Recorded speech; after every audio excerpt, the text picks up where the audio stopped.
Biblioteca de Bolso, uma conversa informal a três sobre a relação que estabelecemos com os livros. Uma ideia original de Inês Bernardo E José Mário Silva. Bem-vindos ao Biblioteca de Bolso, um podcast sobre as marcas que alguns livros vão deixando em nós ao longo da vida. Esta semana temos connosco Isabel Lucas. Jornalista desde 1993, já fez rádio e televisão, mas é sobretudo uma mulher da imprensa escrita. A lista de jornais e revistas por onde passou é enorme, mas nos últimos anos tem colaborado sobretudo com o suplemento Y, do Público, e a revista Ler, entrevistando escritores, fazendo recensões e assinando séries de grande folgo sobre temas literários. Neste momento tem em curso no Público a série A América pelos Livros, uma viagem através dos Estados Unidos que durará até ao final do ano ao ritmo de uma etapa por mês, mergulho em profundidade que merece ser publicada em livro e esperamos que seja. Olá Isabel, muito Olá. Obrigada por teres aceitado o nosso convite. Obrigada eu, um bocadinho rouca. Não faz mal. Não faz mal, nós temos a certeza que... Tens um copo de água. Já estou. Já estás. E que te vamos ouvir perfeitamente, sem problema. A tua primeira escolha, de três que foram muito tormentosas, não Sim. é? Eu não gosto de Arrancada a listas. ferros, não é? Arrancada a ferros. Eu reajo sempre muito mal quando me pedem listas e quando temos que fazer aquelas listas de fim de ano de livros. Fico sempre muito... Não gosto de listas, sou avessa a listas. Tudo o que é ordem, sobretudo na leitura, para mim faz confusão. Ainda por cima reduzimos de 3, não é? Nem Três. sequer foram os 15, foram 3.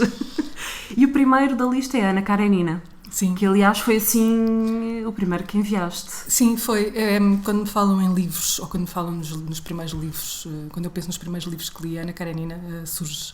Eu não sei se foi o primeiro livro que li, livro sério, ou livro para adultos, aquelas coisas que se diz, mas foi o primeiro que me ficou. Quando penso, li-o antes dos Maias, aquela leitura obrigatória da escola. Portanto, e foi um romance, a sensação que estou perante um grande romance. Eu tinha 15 anos, talvez 14, 15, 16, foi por aí, não me lembro exatamente, mas foi vício, completamente. Eu agarrei-me ao livro, era um daqueles livros que estão nas bibliotecas encadernados, estava lá na biblioteca dos meus pais, não tinha assim muitos livros, mas estava lá, Ana Karenina. E lembro-me que comecei a ler aquilo e transportava-o comigo à noite para a cama, fazia aquela rábula que muita gente faz, que é pôr o candeeiro debaixo dos cobertores, se os meus pais passassem no corredor não verem que estava uma luz acesa a horas que não é suposto estar. E li-o assim num instante e depois fiquei agarrada àquilo e reli-o outra vez e não conseguia sair daquela história. Portanto, foi uma coisa muito envolvente e um folgo daquilo, o vício. Foi a primeira vez que sentiste o poder da literatura. E o peso. E o peso. Sim, o peso, porque não te assustou um livro tão grande. Eu adoro livros grandes. Porque são muitas centenas. Eu não sei se a 1000 culpa é da Ana páginas. Karenina. Exato, se calhar a culpa é da Ana. Ficaste mal habituado. Sim, eu tenho sempre a sensação de que uma grande leitura é uma leitura, um livro. Eu É faço... uma grande leitura em peso. Sim, tem que demorar muito tempo. Aquilo que para outros é um sacrifício, para ti não. Sim, eu Dá-te escolho, luta, não é? Quando eu tinha férias, agora já não tenho, sou freelancer, mas eu escolhia sempre assim um grande... Eu li, por exemplo, A Guerra e Paz numas férias, li o Proust numas férias, mas tive que levar para férias seguintes. Claro. Não cabem numas férias só. Portanto, a sensação é que... E eu acho que a culpa é mesmo da Ana Karenina, porque depois da Ana Karenina seguiram-se os Maias, que é uma coisa assim... Estamos mais ou menos dentro de um ambiente parecido, apesar de ser Rússia e Portugal, mas o ambiente é parecido, é aquela história de amor trágica. E era outro livro de peso, portanto, foram livros que me deram muito prazer ler. Foi a sensação mesmo de estar na grande literatura. É isto que é grande literatura. E o que é que te lembras dessa primeira leitura? Que cenas é que te marcaram mais? Eu já reli o livro, portanto Pois, a memória está portanto, viciada. Sim. Eu já reli. É sempre viciada, não é? É sempre uma construção. Mas... E então esta já foi muitas vezes construída. Mas há a cena final Sim. Não vamos estragar para quem não leu, porque a cena final, a senhora morre. Exato. A culpa é do mordomo. Não, espera, livro errado. Mas há uma... É dos carris. Sim. São comboios. Exatamente. Mas é a cena dentro do comboio, quando ela vai encostada à janela, a ver a paisagem e a ler. É uma imagem que é muito forte em mim.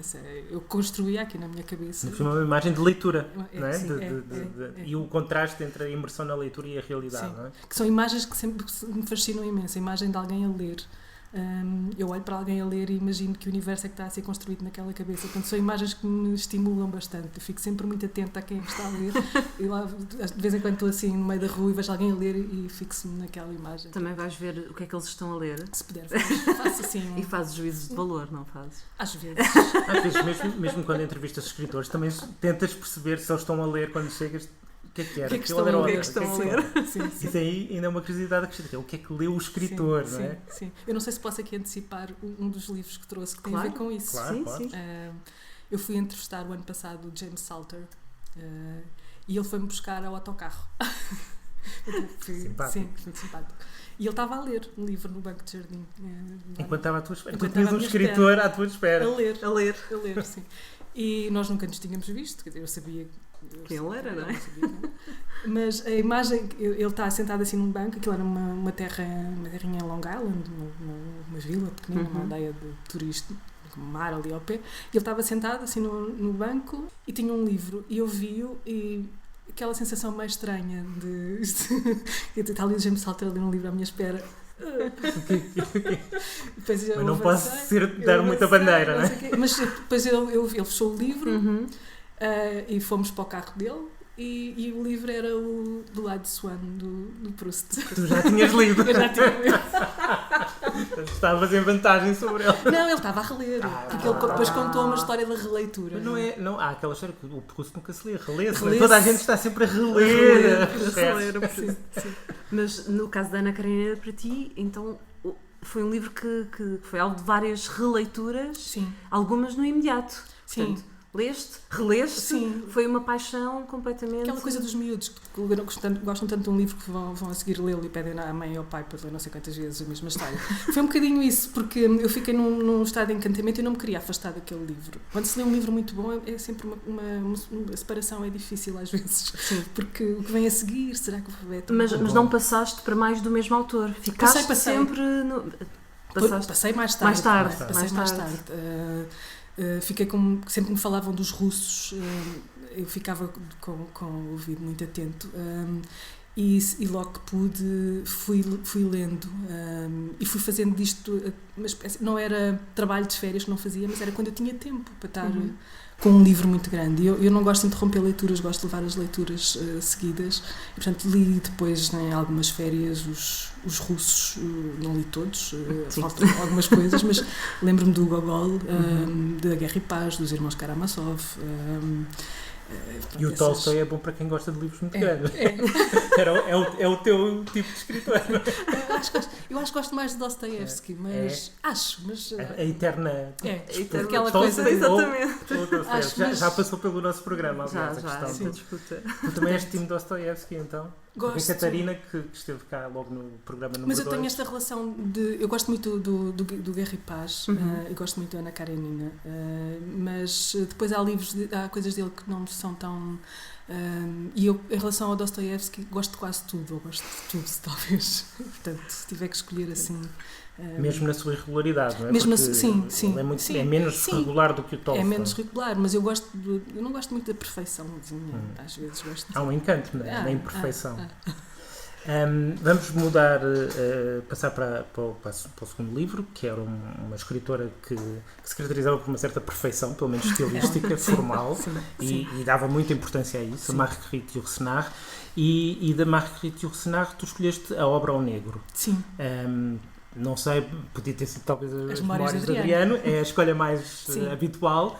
Foste para a Obra ao Negro, que é um livro importante também, mas talvez menos conhecido da Marguerite Yourcenar. Porquê? Porque foi o primeiro que eu li dela. E não foi o primeiro li o Golpe de Misericórdia. Também já passou por aqui. Sim. que é daquelas preciosidades, é tão pequenino, é tão bom, tão incrível, que eu depois agarrei logo na Obra ao Negro. E a Obra ao Negro foi porque estava em Salto numa feira do livro. Excelente razão. Viva a Feira do Livro! Tantos livros que já passaram por aqui porque estavam em Salto, era o livro do dia na Feira do Livro. Estava a acabar a universidade, estava a acabar a faculdade e estava a contar tostões, obviamente. Sim, claro. E comprei-o nessa altura e foi uma coisa diferente do que aconteceu com a Ana Karenina. Foi eu ter de parar. Pela primeira vez eu tive a noção muito precisa de que há livros que não se leem assim, de repente. Portanto, e aquela, Requer uma lentidão, sim, não é? sim, aquilo é um livro de lentidão. Para mim, naquela altura foi. E eu tinha que parar, de vez em quando, para pensar naquilo que estava a ser escrito, para pensar em tudo o que estava à volta e por aquilo que aquele livro nos dá, que é uma busca, a busca daquela mulher pelo conhecimento, não é? Pela profundidade das coisas, aquele voltar atrás. Eu não sou muito de romances históricos, mas aquele foi um dos que eu fiquei colada àquilo, precisamente por esse lado de como é que nós reconstruímos o passado e o inventamos e trabalhamos sobre ele. Ela faz isso, se calhar, melhor nas Memórias de Adriano, mas eu já não estava... Para mim, as Memórias de Adriano não foi tão surpreendente porque tinha lido a Obra ao Negro, mas... Curiosamente, ela escreveu as Memórias de Adriano antes da Obra ao Negro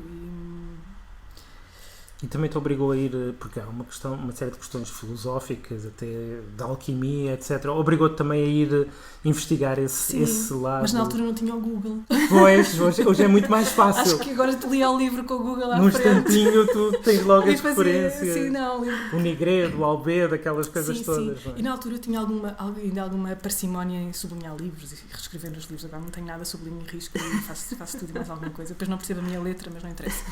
E depois surpreendo-me com a leitura que fiz quando vou às vezes ver aquilo. Mas eu lembro-me de ficar muito aflita, porque houve muitas coisas que eu não... E há muitas referências culturais da eu não época, do século percebia. XVI, filósofos, etc. Sim. Não é? E achas que, já agora, com o Google e com a internet e com os recursos que tem, a forma como tu lês hoje é diferente do que era há 20 anos? É diferente, porque eu tenho uma dúvida e tenho qualquer coisa à mão e vou tirar a dúvida. Eu sou uma leitora diferente, porque acho que as novas tecnologias nos mudam nesta abordagem. E não é necessariamente mau, pelo contrário, acho que permite uma leitura mais rica, mais profunda, sim, não é? Sim, muitas coisas provavelmente me passaram nessas leituras, porque eu não tinha meios e porque nós queremos sempre ler mais do que aquilo que conseguimos. E não vais parar para ir à procura na enciclopédia, onde demoravas uma hora a encontrar. Enquanto está fresco, naquela altura quero saber o que aquilo é. Irritam-me também as notas de rodapé nos livros, isto é uma parte, às vezes tem que ser. Sim. Às vezes tem que ser. Porque não gosto muito de fazer aquelas quebras. Mesmo aquelas que são irónicas e que gozam com o conceito não, se fizerem parte da nota de rodapé. Agora, aquelas que são só formais, não. Sim. Bem, passamos então para um exercício de memória, apesar de estarmos sempre a falar de memória, na realidade. E passamos para a tua última escolha, Tudo o que Conta, do James Salter, que tu entrevistaste. Sim. Já falámos sobre isso, não é? O teu fascínio começou... O que é que veio primeiro? O escritor ou o fascínio pelos livros dele? Eu li o livro, a história do James Salter é engraçada.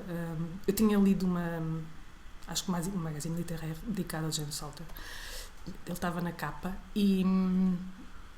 Quando é uma coisa, normalmente é um grande escritor. É uma forma de consagração. Sim, Claro. E eu tinha lido um livro dele, um livro de contos, chamado Dusk, acho, em inglês. Descobri-o numa daquelas salas de uma livraria em Nova Iorque e li-o e gostei muito daquilo. E fui à procura e não havia nada dele traduzido e... Não há. E depois vi aquela magazine literária e pensei, caramba, não temos o Salter traduzido. E depois eu tinha falado eu já não me lembro se foi com o Manuel Alberto Valente, se foi com um editor sobre o Salter e ele disse-me que o ia editar. Foi com o Manuel Alberto Valente, sim. Foi. E eu pensei, boa. E ele disse-me, queres entrevistá-lo? E eu disse, quero. Aquelas perguntas que têm logo resposta. Como não? Sim, quero. Então, mas a minha viagem estava marcada antes do livro estar pronto, depois consegui ler o livro, li metade do livro em inglês, metade do livro em português, e li-o no avião, com a viagem marcada. Portanto, eu saí daqui num dia, no outro dia ia entrevistar o Salter. Eu tratei tudo diretamente com ele. A partir de uma certa altura deram-me o contacto telefónico. Nada. Ele tratou diretamente comigo. Ele disse-me como é que eu havia de lá ter. Ele já tinha quase 90 anos. Ele ia fazer 90 anos, daí um mês, mais ou menos. Portanto, era tudo tratado muito próximo. Mas a experiência que eu tenho com estes escritores mais velhos e de peso, eles tratam tudo sozinhos. Não têm intermediários. Eles atendem o telefone. Eles é mais fácil do que os que... Não passa por agentes. Que estão a começar e que são... Vão buscar o short for igual, responde, atende o telefone, faz essas coisas todas. E, portanto, E ele fez isso, disse-me como é que eu havia de lá ter, se eu apanhava o autocarro num sítio ou apanhava de outro. Portanto, eu apanhava o autocarro no meio de Manhattan e ia ter a Long Island, lá, uma terra chamada Bridgehampton, que eu nunca tinha ouvido falar. E ele disse-me que estaria à minha espera. E eu disse, então, mas ele disse-me, demora a 5 minutos do autocarro. Eu disse, 5 minutos vou a pé. Ele disse, não vai, porque aqui ninguém anda a pé. E então ele lá estava à minha espera. E eu tinha gostado muito do livro. A ler o Marcel Proust. Sim. Eu tinha gostado muito do livro pela clareza do livro. Aquele trabalho que ele faz, aquele exercício de há um homem no fim da vida a reconstituir a vida aqueles balanços que presumo que toda a gente faça, inevitavelmente. Não cheguei a essa idade, mas já vou fazendo os meus. E aquilo era de uma clareza incrível, límpido, cristalino, a depuração da linguagem, de modo a que não esteja lá uma palavra a mais. Eu gostei muito dessa maneira de contar. E mais uma vez li o livro num instante e estava muito curiosa em relação à pessoa. Porque eu não tenho muito esse lado de querer conhecer os escritores. Não sei se... Não tenho... Normalmente tens de os conhecer por obrigação profissional, não é? Pois, normalmente vou trabalhar, é aquela coisa. Pois, sim. Não tenho, eu gosto do livro e não quero saber do autor. Depois, se houver uma biografia, se a biografia for bem escrita, eu gosto muito de biografias e diários e vou atrás dessas coisas. Mas neste caso eu tinha curiosidade porque estava tudo muito fresco e era uma pessoa com 90 anos, tinha uma história de vida incrível, tinha combatido na Segunda Guerra, aquelas coisas todas. E portanto, eu lá estava aquele senhor à minha espera, estava a chover, lá fomos num sábado muito velhote, para a casa dele, que era ali ao pé, e a casa era incrível, a casa tinha tudo o que ele gostava, e portanto, quando se percebe que aquilo, ao entrar-se naquela casa e ao começar a falar com ele, percebe-se que há ali muito de autobiografia naquele livro. As coisas que ele vai dizendo, a maneira como ele vai construindo aquele livro, aquela casa era um reflexo um bocadinho daquilo tudo. Isso foi iluminando retrospectivamente o livro? Ou seja, foi. Então era sobre isso que ele estava a falar quando falava daquilo, não é? Sim, e depois a maneira como aquilo tudo aconteceu. Portanto, a conversa foi muito... Ele tinha muita curiosidade em relação a Portugal, fez imensas perguntas sobre Portugal, sobre os escritores portugueses. Eu dei-lhe uma lista de escritores portugueses que ele queria ler. Tu que odeias listas. Já não terá tido tempo para isso, infelizmente. Não é? E depois aconteceu isso, não é? Depois ele foi tudo muito...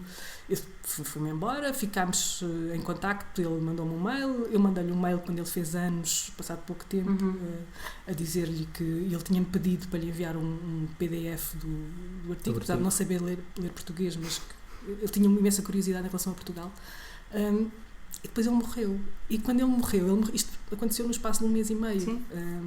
E aquela morte eu sentia muito. Aliás, eu estava a ler a Inês há pouco um post da Maria do Rosário Pedreira que diz que te encontrou na Gulbenkian no dia em que ele morreu e que tu estavas inconsolável. Sim, porque eu ia ter uma conversa, ia entrevistar 3 escritores no próximo futuro, numa edição do próximo futuro. E ligaram-me do público, isto foi um sábado, ligaram-me do público a pedir para eu escrever o texto, porque não fazia sentido que mais ninguém escrevesse. Sim, tinha estado com ele por uns tempos anos. E eu disse, mas eu não consigo escrever assim uma coisa objetiva, ainda estou um bocado em choque, não fazia ideia. Porque no dia anterior, ele tinha-me escrito, no dia anterior, ou 2 dias antes, ele tinha mandado um mail a agradecer. Portanto, aquilo estava tudo ainda muito... E não era um homem doente, ele não estava ativo, não é? Ele nadava 2 vezes por semana, ele estava ativo, ele foi buscar a conduzir. Pois, exato. Portanto, apesar de ele ter 90 anos, foi um choque, não é? Foi um choque. E eu lembro que... Não sei se... Eu tenho um lado meio... Tento ser racional nestas coisas e depois, de vez em quando, sou apanhada pela emoção. E fiquei emocionada, porque eu penso...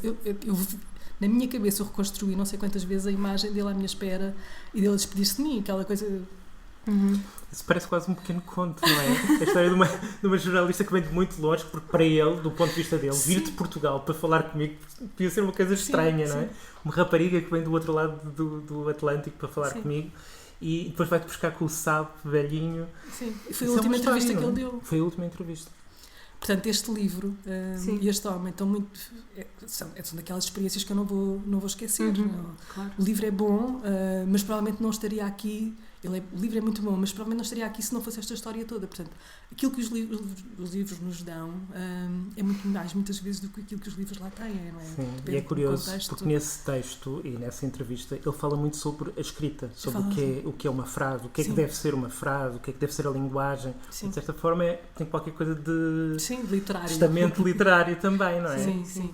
E sentiste que ele teve prazer em falar do seu ofício de escritor? Sim, ele falava de uma maneira muito tranquila e ia falando dele à medida que ia falando de outros escritores novos. Acho que se chama Dor, aquele que ganhou o PEN há 2 anos, 3 anos. Sim. E ele queria saber a minha opinião sobre... Eu disse, mas eu não sou americana. Não. Mas ele queria saber, percebia-se que ele estava muito curioso em relação às pessoas mais novas, o que é que eles podiam escrever, o que é que eles traziam. É também um pouco a veia de editor dele, não é? Quer dizer, há ticos que não se apagam com o tempo. Sim, é? ele tinha isso. E falava das capas, das edições. Ele mostrou uma capa da edição grega desse livro. Gostava muito da capa. Eu tirei uma fotografia, a capa era muito bonita, muito depurada, e depois mostrou-me algumas capas de algumas edições que ele não gostava. Era atento a detalhes. E depois gostava muito de cozinhar e de comer, que é outra coisa que eu também gosto. Cozinhou para ti? Não, mas não foi à cozinha, autografou-me na cozinha. E a cozinha estava cheia daqueles tachos de cobre pendurados no teto e cheio de livros de receitas e textos de literatura ligada à gastronomia. Portanto, era um universo muito rico ali à volta daquilo tudo.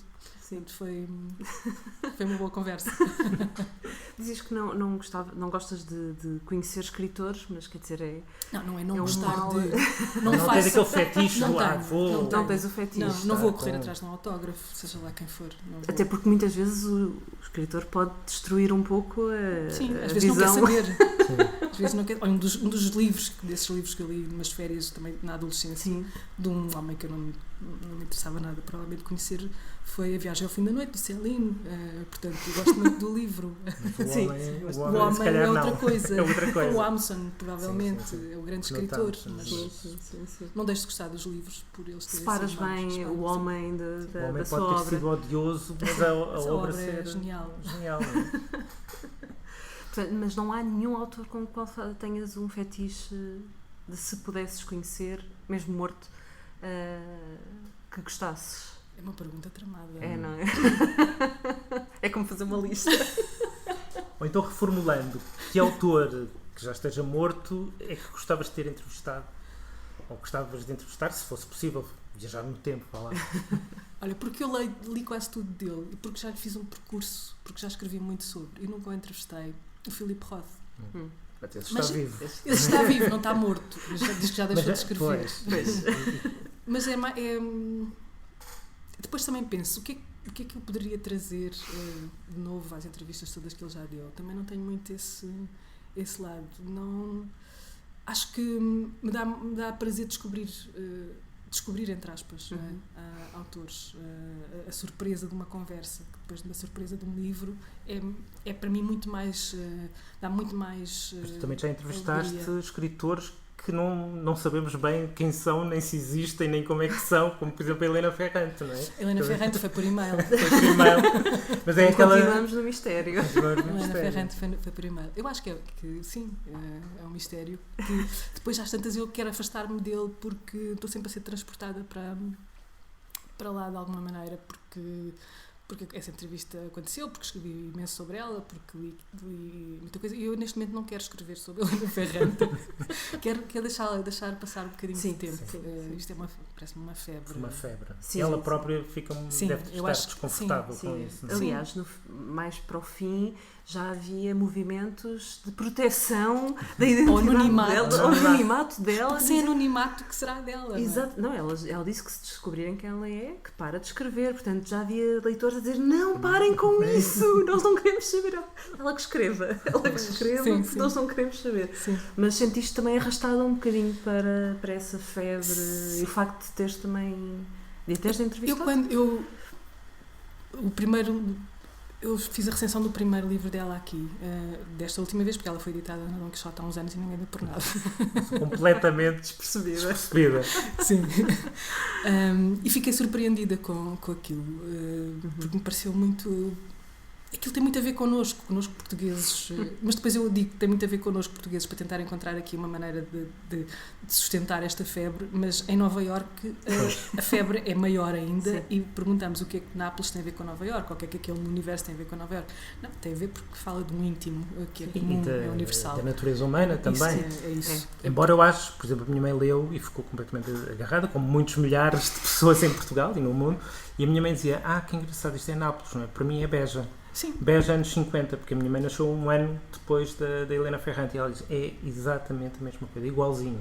Portanto, há muitas Nápoles pelo mundo fora, acho não é? Sim, acho que sim. Portanto, ela fala de uma coisa que é, como tu disseste, a natureza humana no que tem de melhor e de pior, não é? E nós ficamos muito incomodados quando nos revemos naquilo, mas somos acho que também reconhecermos esse lado às vezes mais negro. Sim. Dos sentimentos, das emoções, das pulsões, não é? Sim. Humanas. Enfim, é a vida. Como é a vida. Mas é que ele é a vida mesmo. É a vida no que tem de mais deslumbrante e negro. Não ficaste com vontade de a conhecer mesmo? Não quero. Quer dizer, queres manter assim, agora vais dizer que, como jornalista, obviamente, como jornalista... Mas ela respondeu muito bem, nem sequer respondeu de forma demasiado informal, ou seja, a entrevista, tu lês a entrevista e quase que podia ter sido uma entrevista cara a cara, no sentido em que, sim, às vezes as entrevistas por e-mail ficam muito artificiais, sim, muito frias, sim, muito secas, e ali, apesar de tudo, percebeu-se que há uma comunicação. Mas eu acho que ela sabe fazer isso. Eu acho que ela sabe muito bem fazer isso. Era o que mais faltava, não é? Se quer ser anónima, tem que fazer a coisa bem feita, não é? E ela obedeceu ao esquema das perguntas que eu lhe enviei, veio tudo certinho, portanto, e há ali um ritmo e ela é responsável por ele também, não é? É também um dos segredos da escrita dela, é o ritmo. Ela sabe muito bem gerir os ritmos, não é? Nós vamos gerir aqui o nosso ritmo e vamos relembrar que Ana Karenina, de Lev Tolstói, está disponível com uma tradução de António Pescada e pós-fácio de Nabokov na Relógio d'Água por 28€, nas publicações Europa América e na editorial Presença por 35 e 28€ respectivamente, sendo que na versão da Presença a tradução é de Nina e Filipe Guerra. A obra Ao Negro, de Margarite Yourcenar, tem uma edição na Dom Quixote, por cerca de 16€, e Tudo o que Conta, de James Salter, recentemente editado pela Livros do Brasil, por cerca de 17€. Não se esqueçam de apoiar a vossa biblioteca local, assinando a petição disponível em somosbibliotecas.pt e visitando as bibliotecas, procurando os livros de que falamos, ou outros. Não se esqueçam que requisitar um livro numa biblioteca municipal é gratuito, não custa nada. Também podem visitar a nossa biblioteca de programas passados no Facebook, em facebook.com/biblioteca de bolso, no SoundCloud e no iTunes, e deixar-nos as vossas opiniões. Lembrem-se que ao fazê-lo estão a tornar este podcast mais acessível a todos os que procuram podcast sobre livros. Despedimos-nos aqui. Obrigada, Isabel. Obrigada, Inês. Obrigada, Zé Mário. E a quem nos ouve, até para a semana com um novo convidado. Até para a semana.